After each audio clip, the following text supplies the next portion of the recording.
محترم مفتی خلیل احمد یوسفی صاحب، دیکھا یہ جاتا ہے کہ ہم صبح ہوتے ہی برچیاں، چاقو، تیر، نیزے، کانٹے جو ہمیں ملتا ہے دوسروں کو اذیت دینے کے لیے، ان کی آنکھوں میں چبھونے کے لیے، ان کے دلوں میں چبھونے کے لیے، ان کے دماغوں کو زخمی کرنے کے لیے وہ لے کر نکلتے ہیں۔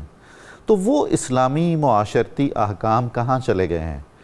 گھر کی کیا ذمہ داری ہے اس سلسلے میں؟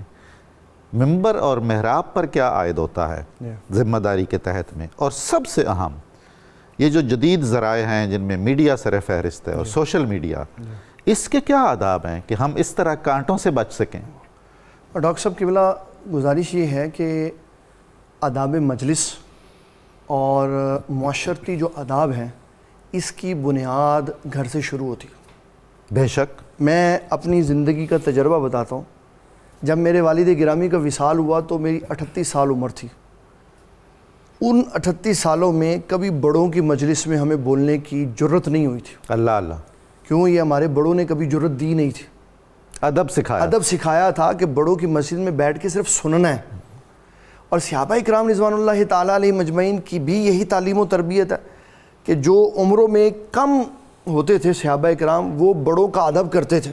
عبداللہ ابن عمر رضی اللہ تعالیٰ عنہ نے اپنے ابو جان سے کہا، حضرت سیدنا عمر بن خطاب سے کہا کہ حضور پاک صلی اللہ علیہ وسلم نے مجھ سے پوچھا کہ درختوں میں وہ کون سا درخت ہے جس کی عمر لمبی ہے، جس کا پھل کثرت سے آتا؟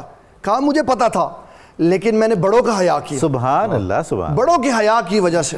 تو یہ ماحول کیوں بدل گیا؟ کیوں بچوں کو آزادی دے دی گئی ہے سوشل میڈیا کی وجہ سے؟ یا کیوں بے باک کر دیا گیا کہ وہ نہ کسی بڑے کو دیکھتے ہیں نہ کسی چھوٹے کو دیکھتے ہیں، اور ایک لمحے میں خاندانوں کے خاندان برباد کر دیتے؟ آداب، اور اس میں قصور بڑوں کا کہ انہوں نے شٹ اپ کال نہیں دی، انہوں نے روکا نہیں، انہوں نے صحیح طور پر تربیت نہیں کی۔ میں اس پہ تربیت کی ایک بات بڑی اہم بتانا چاہتا ہوں۔ ضرور۔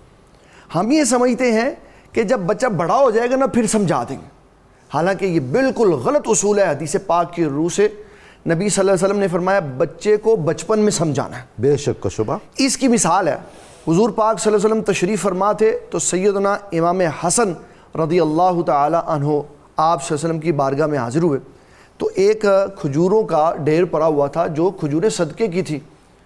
انہوں نے آگے بچوں کی طرح ایک کھجور پکڑی اور منہ میں رکھ لی۔ تو آپ نے یہ نہیں کہا کہ بچہ ہے بڑا ہوگا تو سمجھا دے۔ سبحان اللہ۔ حالانکہ مدت بعد اللہ تعالیٰ نے نواسا دیا تھا اور آپ محبت اتنی کرتے تھے کہ منہ بھی چومتے تھے۔ بے شک و شبہ۔ تو آپ صلی اللہ علیہ وسلم نے اسی وقت انگلی منہ میں ڈال کے تو کھجور باہر نکال دی اور تربیت کے لیے فرمایا بیٹے اللہ تعالیٰ نے صدقہ آل رسول پر حرام کیا۔ سبحان اللہ۔ یہ نہیں کہا کہ بچہ ہے اس کے اوپر شریعت کے احکامات نہیں نافذ ہوتے، سمجھایا کہ جب آپ پہلے سٹیپ پہ اس کو روکیں گے، بنیاد رکھیں گے۔ ہمارے علماء کہتے ہیں کہ جب بچے چھوٹے ہوتے ہیں نا تو ان کو لباس پورا پہنانا چاہیے۔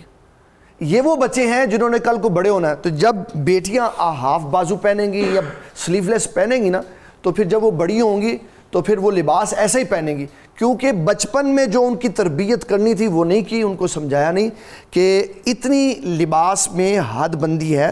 تو بچپن ہی ایک ایسی شے ہے جس میں انسان تربیت کرتا ہے، مجالس کے آداب بتاتا ہے۔ اس میں میں اپنے ناظرین کے لیے ایک بڑا اہم حصہ شریعت اسلامیہ کا بتاؤں گا کہ جب مجالس کے آداب سکھائے جائیں گے نا تو بات کرنے سے پہلے اجازت طلب کی جائے گی۔ کوئی بھی شخص مجلس میں اجازت کے بغیر بات نہیں کر سکتا، یہ ہمارے آقا کریم صلی اللہ علیہ وسلم کی تعلیمات کا حصہ ہے۔